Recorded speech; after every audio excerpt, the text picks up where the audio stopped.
Good morning. Welcome to the Rector's Forum here at All Saints Church.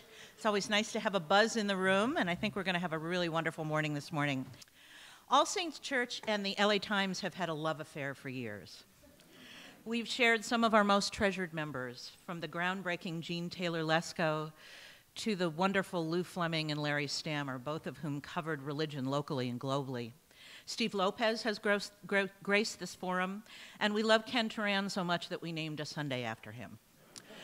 We've celebrated journalists from the Times over the years, including the Pulitzer Prize-winning team that broke the stories on the scandals in Bell, and today we continue that tradition. This is a big week and a new era for the Times. You all know how much we need an active, well-funded, and independent press, now more than any time I can recall. So in addition to the action I've just spoke about, here's another action for today. If you are not subscribing to the LA Times and to at least one other national paper, do it today if you can afford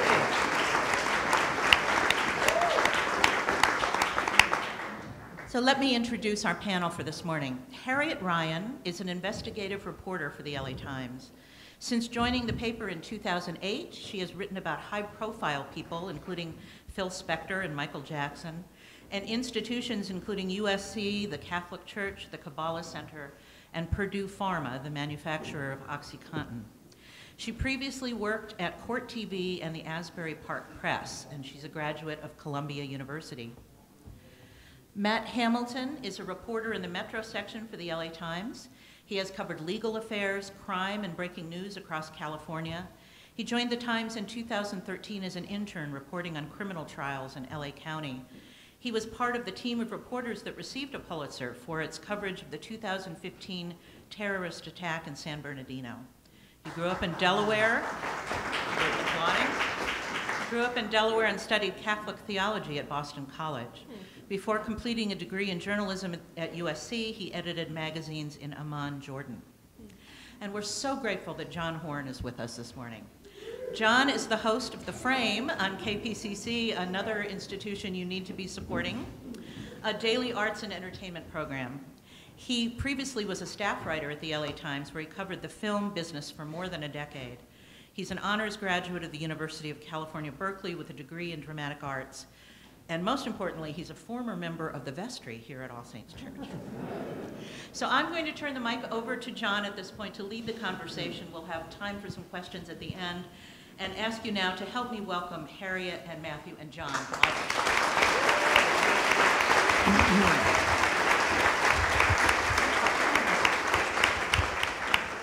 Good morning. For those of you who have not yet been to church today, the lectionary is filled with stormy metaphors, and it's, I think, a good setup for the stormy state of journalism. Before we start talking about the USC reporting, I'm going to ask you both about your new owner and your new editor, and what indications in a very short period of time you've gotten about the direction of the paper, other than maybe your commute lengthening a little bit to El Segundo. What have you heard that's encouraging, and what are the things that you are most worried about for the paper going forward? Dr. Soon-Chong addressed the newsroom on Monday, and that was the first time he'd actually been in the news part of the paper. He'd come, I think, in April and talked to us in a rented part of the Times building generally, but the first time he addressed us as the owner was Monday. So we don't have a ton of actual evidence. We have words. The words have all been the right words, that he plans to pour resources into journalism and restore the LA Times to its previous position as a peer of the New York Times and the Washington Post.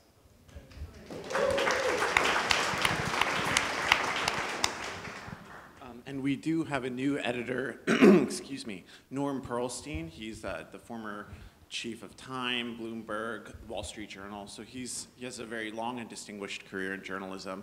He had been quietly meeting with members of the paper for the last few months, and every indication we have is it's all positive so far. So we're hopeful for the future.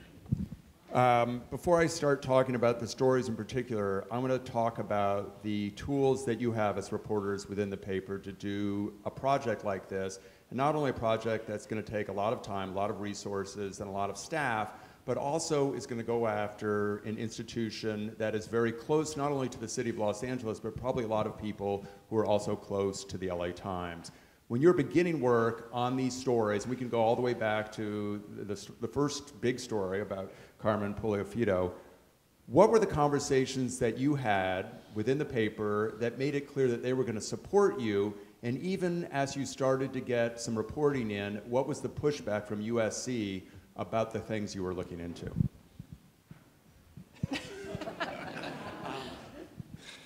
I don't know where to begin. Let's talk about resources. So the paper's resources. commitment. We have the paper is extremely committed to reporting without fear or favor. Wherever the story takes you, we're expected to go there. And it doesn't really matter who the target is. It could be someone very close to us. I'm an alum of USC, so the school is near and dear to my heart as well. We have an in-house lawyer who's actively involved in our reporting, multiple stages of editors who are kind of coaching us, guiding us through the process, and really strategizing through a lot of the reporting. Harriet?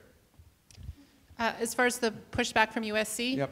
So our colleague Paul Pringle has been reporting from an accountability standpoint on USC for years. And he was the first reporter who was working on Carmen Puliafito, and he'd gotten a tip about an overdose in a hotel room very close to here. And at one point, he approached the USC's massive press operation, which is like scores of people, and they just wouldn't engage with him to talk about what had happened with the dean. He got an email back from the dean just saying, hey, I just wanted to move on. I'm going into the business side of medicine, and it was a great experience, and I love my time at USC. But nothing from the school. And because we don't accept that in journalism, we just say, okay, well, I guess they don't have anything to say. He actually went to President Nikias's house in San Marino, and with a letter saying, I would like to talk to you. This is important, and we can speak on or off the record, but I need more information, and I'm not getting it from your press operation. And I believe Mrs. Nikias happened to be arriving home when Paul was there, and he handed her the letter, and she agreed to take it. And a few days later, the letter was returned unopened to the publisher of the newspaper with a letter from their kind of top press person saying that Paul had crossed the line by going to his home. Kind of the shooting the messenger story, I think. Even though the stories are radically different, what would you say are the similarities in SC's handling of both the Puliafito and Tyndall stories? Did you start to see patterns into how things were reported and suppressed and talked about within SC? Well, I would say that just up front, I want to say all of our best sources are people that attended USC, worked there at one time, or work there now. And they talk to us because they love USC, not because they hate it. And so there, I can speak to sort of a general concern that those people that provided us information, that were alarmed about various situations going on there, their perception was that there had been a change in USC, and that had gone from a place that was very ethical and cared about values to a place that prioritized reputation and fundraising over that, and that there were people at the school that were willing to look the other way on lots of things if the money and the reputation remained. And I think to add to that, one of the through lines that we saw were that people on the lower end of the hierarchy were raising concerns. We're alerting the next level up that, hey, this guy's a problem, or he appears disengaged. And those concerns were really either ignored or shoved under the rug. I want to ask you about the Tyndall story and about the evolution of the reporting. This is a story that is about the way that a doctor allegedly violated women's bodies. And for women to talk about what happened to them in his office has to be incredibly painful and highly personal. And to have people talk about that is probably part of why he was able to get away with what he did for as long as he did. So how did you start making sure that you could have a relationship with some of the women who went to the school and were treated by him, and that they would be in a place where they would be protected by you in the newspaper?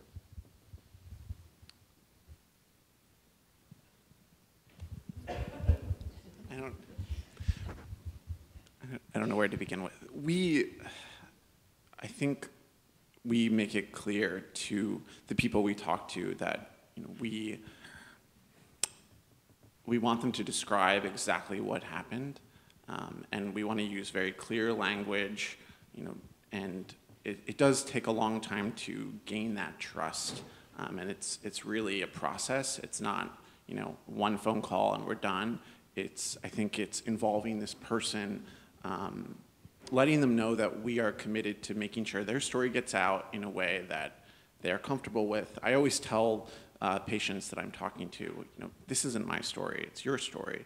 And I want to, and I believe that telling this story will lead to an impact, will bring change. But I ultimately want you to know exactly what's going to appear in print, how it's going to be described, that it's faithful to what you experienced. I will alert you through the publication process. I think it's important that many of these women aren't surprised, and that they feel that their dignity is still intact through the publication process and the reporting process, which can be very strenuous and involve a lot of fact-checking and uncertainty as well. Harriet, do you think you benefited and that these women were maybe felt more empowered to tell their stories thanks to what was going on with the Me Too movement, thanks to what was going on, and thanks is a hard word to say, but owing to what was going on with Larry Nassar, that there was strength in numbers, that women knew that they would be protected, and that a lot of them were speaking up in different venues, and that there was maybe the right time now to start telling their stories?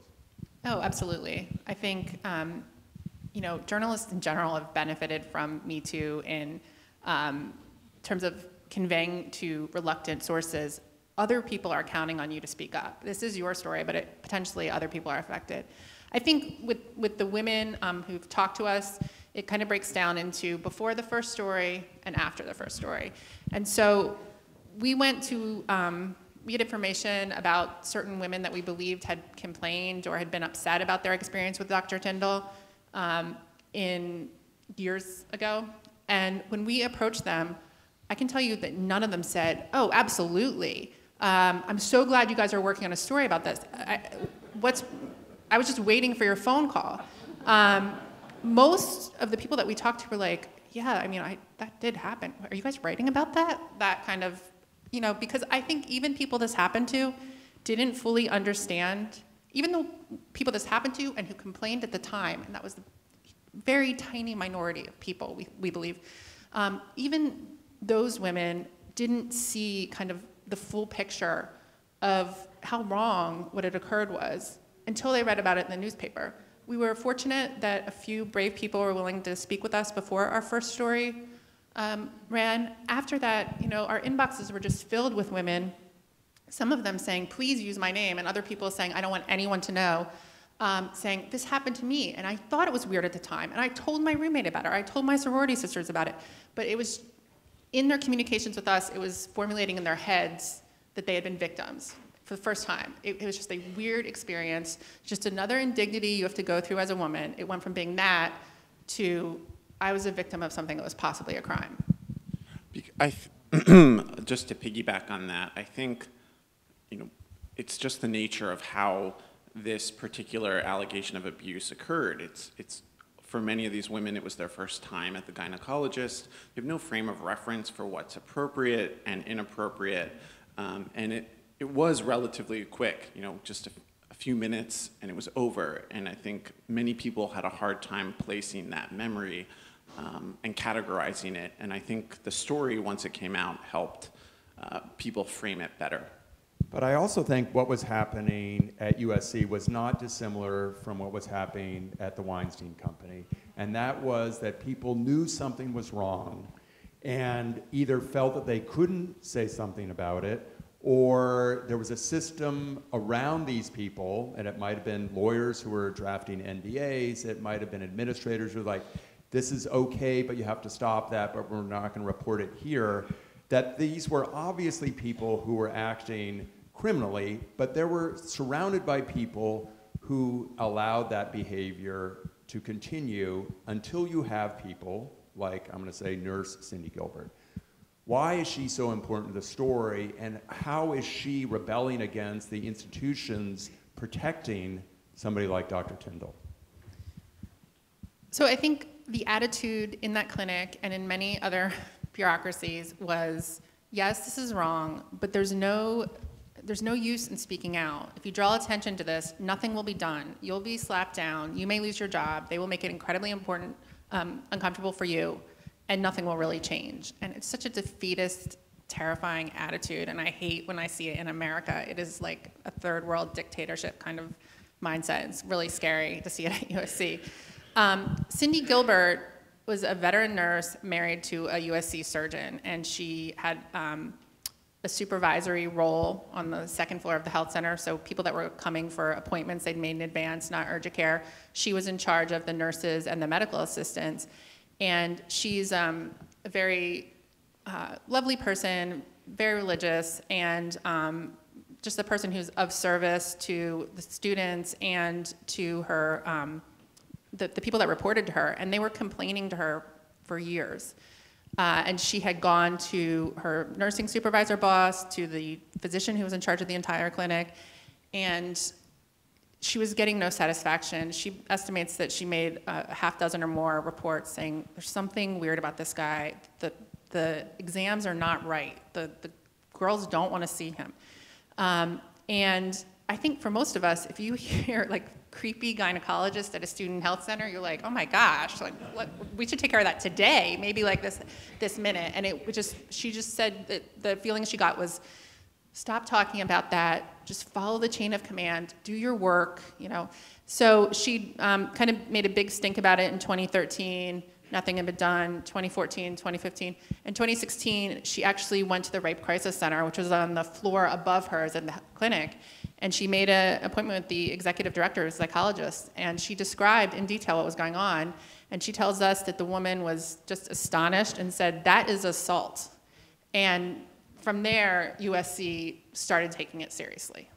But this is after hundreds of patients have complained, or there been enough information that had systems been in place earlier, that many women could have been spared being treated by Dr. Tyndall. I wouldn't say that hundreds had complained, but we've documented complaints that go back to the 90s, and they took various forms over the years, whether it was a comment card that was filled out or a letter written to a university office describing what they had experienced. And for whatever reason, there were a lot of dots, but no one was there to connect all the dots, I believe. But you also spent a fair amount of time talking to Dr. Tyndall. I think in one of the stories you say 10 hours of interviews. What was he arguing? What was his position? And what was he trying to tell you had actually happened?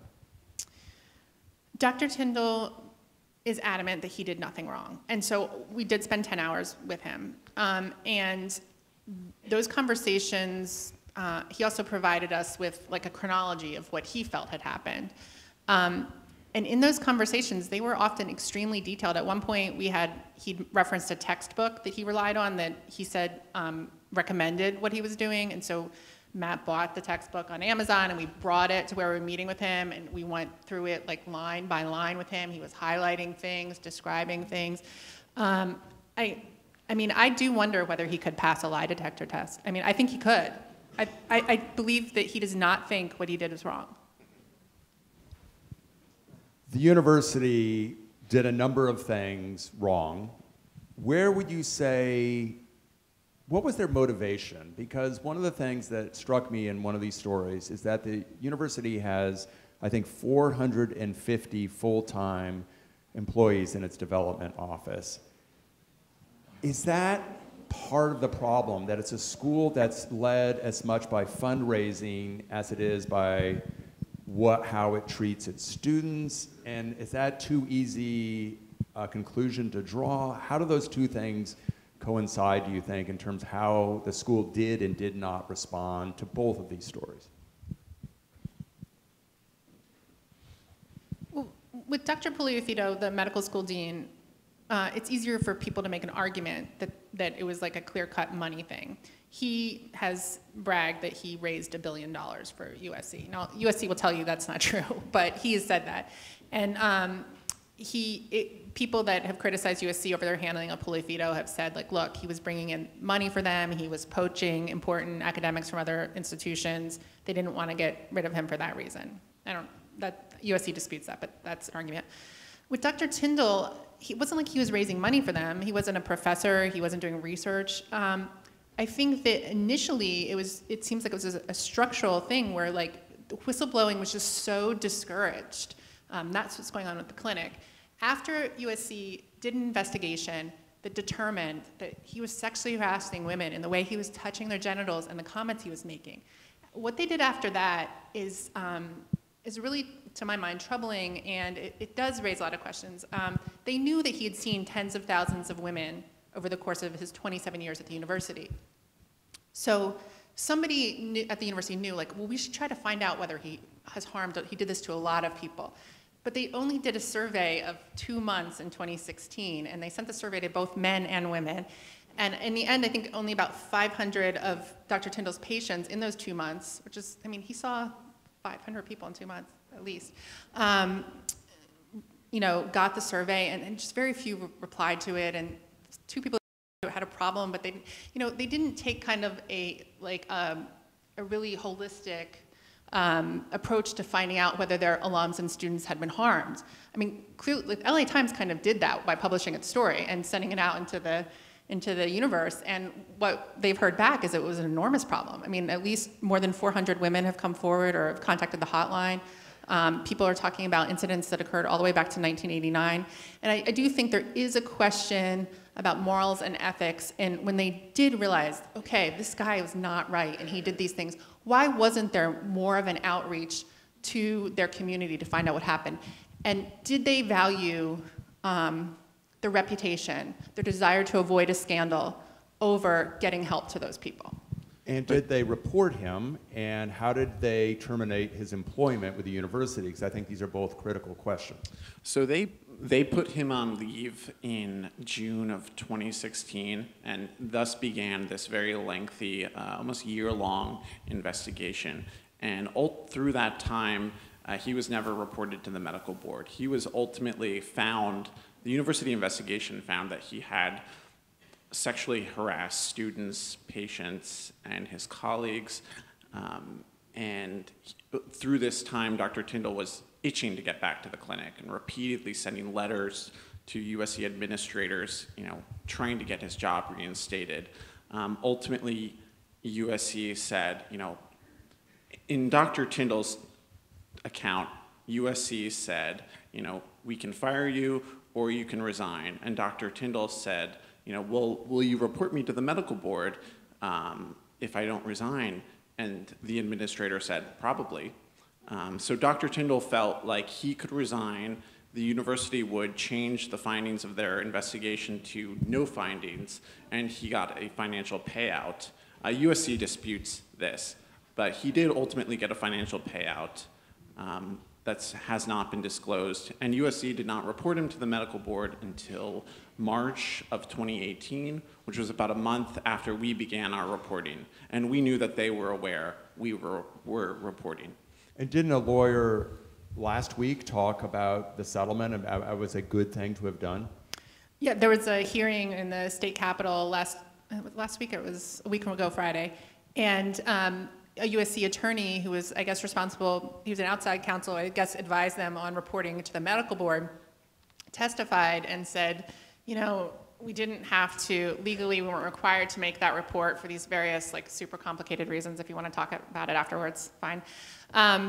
But he said, overall, this was an extremely efficient way to handle this problem. As soon as we got the report, we were able to remove him by putting it through looking at it through an HR lens. We could get him out of the clinic. He never saw a USC patient again.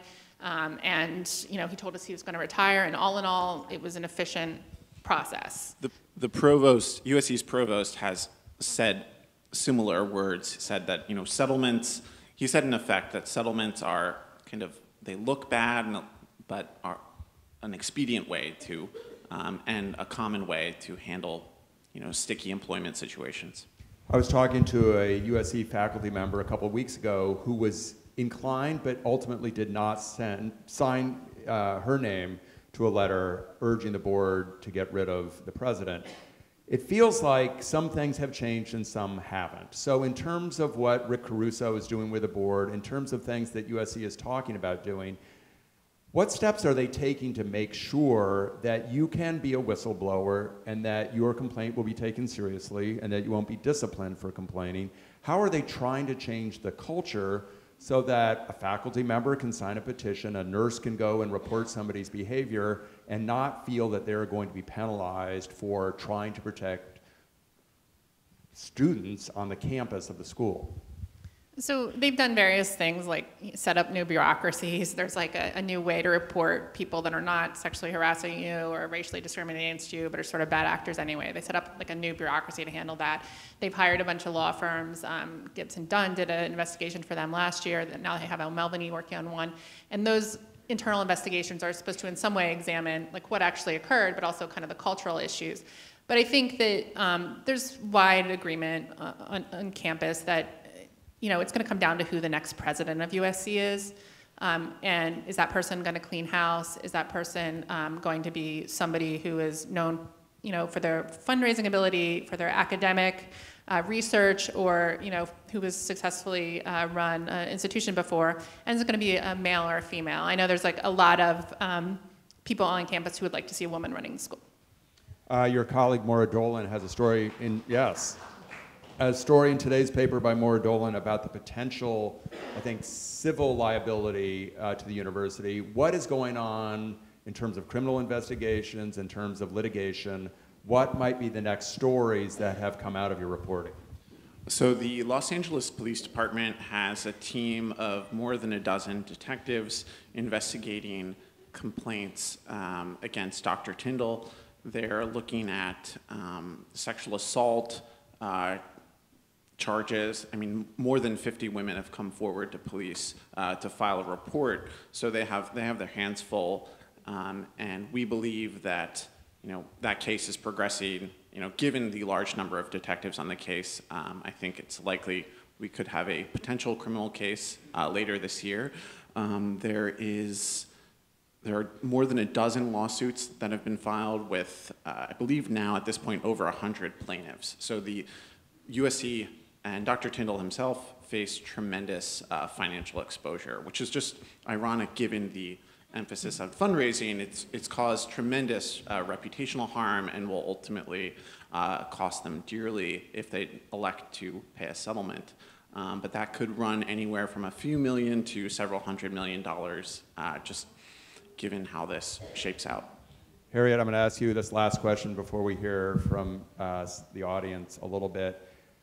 Reporters love stories that kind of illustrate the broader point, and there's a moment in your reporting that talks about some fruit flies that are discovered in and around Dr. Tyndall's office. Can you tell that story a little bit and why moments like that really illustrate the broader story that you're trying to illustrate in a piece like this? Sure. So Cindy Gilbert, the nurse we discussed before, had reached her breaking point by the end of May 2016, and she made an appointment to see Rape Crisis Center in the first week of June.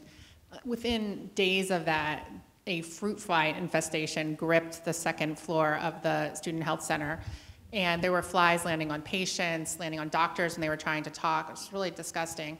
And so Cindy and some of her colleagues were following the fruit flies, and they basically tracked them down to Dr. Tyndall's office. He's like known to be a hoarder, extremely dirty. And he was on vacation. And so they keyed into his office and they found a sack of rancid fruit. That was the source of all the fruit flies. But they were trying to just see if there's anything else because there were takeout containers and big cups and everything else. And while they were doing that, they opened a cabinet and found a box of images of patients' genitals. And there's, they were magnified. USC will tell you they were clinical, but just, it was extremely alarming for everybody. And so within days, like that was also part of the investigation within hours. And I think that those kinds of like fruit flies is something that we all deal with, I think, and it just it's cinematic in a way. And when you're working on a story that's complicated and has a lot of unpleasant aspects to it, or just like nuances of law and of gynecology or whatever, just having a fruit fly incident just like can draw everybody in and say like, oh, I could relate to that. That could have happened in my office, and I would have been like horrified. So I think when we're reporting, we always look for things like that that are very human and easy to relate to. Let me ask you one last question. There's some very specific language in these stories about what the doctor did to women's bodies. How did you have conversations with your editors about how specific you were going to be? Because without the specific language, you really don't get a full understanding of what he was doing to these women's bodies. I think from the get-go, the agreement, our editors were in favor of using the most specific language, especially because it is a medical context, and a gynecologist does spend, is using his fingers or her fingers around a woman's genitals during an exam. So you have to distinguish between what is acceptable in these exams and where he crossed the line, and have experts to support that. I think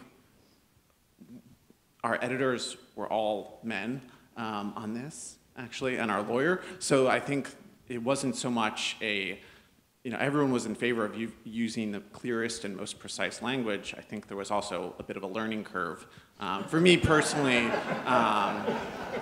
and for our editors. We have time for maybe 3 or 4 questions. I'll have to be totally random and unfair. Right here.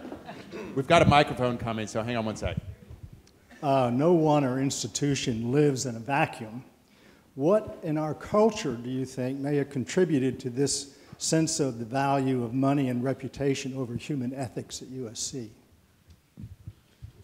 I think it's higher education in general has become, money is a huge part of how higher education works. Tuition has skyrocketed, and universities across the nation are in something of an arms race for professors, for students, for better buildings, for athletic success. And I think in many ways that's the larger milieu that USC operates in. It's competing, it's trying to be the best in the nation, but it's up against universities with billions more dollars in their endowments, more experience as an elite university. USC is relatively new to the upper ranks of American higher ed, so I think that is what was operating there. Bob? I'm interested in the role of the board. Yeah, wait for the mic. Interested in the role of the Board of Trustees. Your article and stories have focused on the staff and the internal procedures and process. My reading of your article describing the special counsel sounds like that's his or her focus is going to be on the same thing. What about the board? Is anybody looking at the board? Have they been following best practices? Are there issues there that need to be looked at critically? I think there's a great line in the story about how it was the president's, the board worked for the president, not the other way around. That's a criticism that the faculty has brought up. The board is supposed to be the boss, the supervisor, the president, but there's a belief among many at USC that ultimately President Nikias was so solicitous and so good at managing his board that they often just felt like they were working for him. The numbers are huge. I think there's 59 trustees, which is a huge board. Some of them are not in LA, they're in China and other places, and they're very supportive of the university in terms of donations, but they have not, I think that it's fair to say that they haven't exercised the same due diligence role that a smaller board at another institution might have. And I do believe that there's a recognition by the trustees at this point that they could have had more of a leadership role, and that they delegated to the president, and that many people believe he did not do a good job. Jean? I wanted to ask you if at the examinations of the individual patients, Wouldn't there be a nurse present? Well, yeah, and talk about the nurses and the chaperones, because the chaperones are kind of a key part of this story. Yeah, so in every exam, and this is USC policy, there was a medical assistant or a nurse present as a witness and actually assisting, Dr. Tyndall in his exams with, holding equipment and whatnot. And many of these, these nurses and medical assistants had witnessed this for years, and they had complained. Their supervisor was Cindy Gilbert, so they had kind of gone through the proper channels and alerted her, and she brought their complaints forward. But I think to a certain degree they became immune. They experienced this so much. They had heard him make the same comments over and over to women. They were kind of generally aware that he was hurting patients, but they felt helpless. I mean, these are people who make less than $30,000 a year. USC is a good job. It has great benefits, great retirement package, and I think a lot of them were very reluctant to speak out more than they did. We have time for a couple more. Are there any students in here who have a question, current or past? I'm looking at these young people toward the back. No? No questions from you guys? Okay. You have a minute. Go ahead. I think it seems that a turning point was when Cindy Gilbert, following up on this, when she went to someone over another authority who used the word abuse. And that was the key when some action began to be taken. I'm wondering if students at USC, female students, are given that information, the difference between acceptable medical practice and abuse. I mean, I think it's something that we've only been thinking about in the last month and a half. No, I mean, think back to the first time you saw a gynecologist if you're a woman and if you've seen one. I mean, it's even when it's working, it's super professional, everyone's doing exactly what they're supposed to do. It is a mortifying experience. You're so vulnerable and you're so self-conscious, especially a teenager, 17 or 18-year-old, away from her parents for the first time. I don't think that, I just don't think most teenagers and women even know what should be done. And in interviewing women who had this happen to them in the 80s and 90s, they said, look, I've been going to a gynecologist now for 25 years, and I can tell you, if you tried to do that to me today, I would not let it happen. But it took me 10 years to even understand what was supposed to happen in those offices. Last question, way in the back. Yes, you in the red, the student-looking person.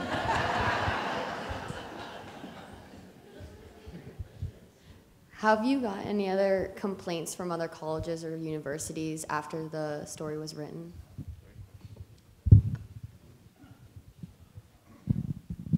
I don't think we have, actually. We have received a ton of emails, phone calls from former patients, from people across the state, really. But none have reported similar allegations as Dr. Tyndall.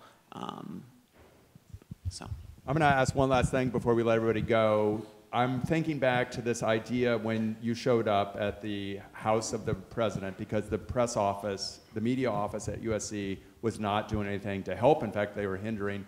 Has the school rethought how it talks to reporters and the idea of shooting the messenger and not giving you access to even the survey, the things that you need to do your reporting? Definitely. I think that the USC, I mean, especially with the Dr. Tyndall story, there was just a completely different approach. We actually presented USC with a list of questions about, let's see, 2 weeks before the story came out, and also bulleted findings of everything that was ultimately going to be in the story. And USC said, okay, we'll get back to you.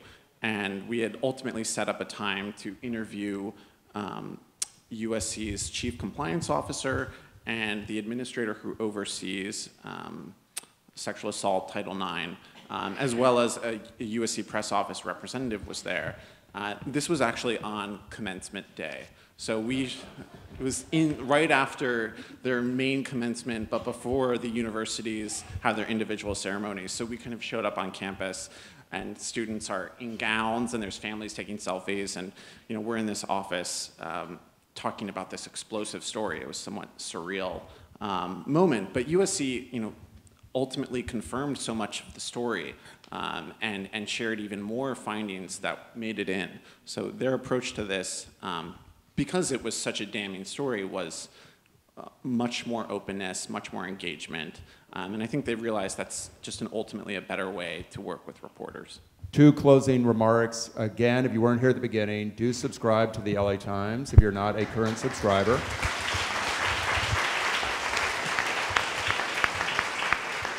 And tomorrow starts Pledge Week at KPCC, so be sure to pledge. I want to thank you guys for showing up at Matt and Harriet. Thank you so much for your great work. Matt and Harriet, are you able to stay for a few minutes? So Matt and Harriet will stay for a few minutes to answer any questions you have. And again, just let's show our appreciation to these amazing journalists, all 3 of them. Very grateful. Thank you.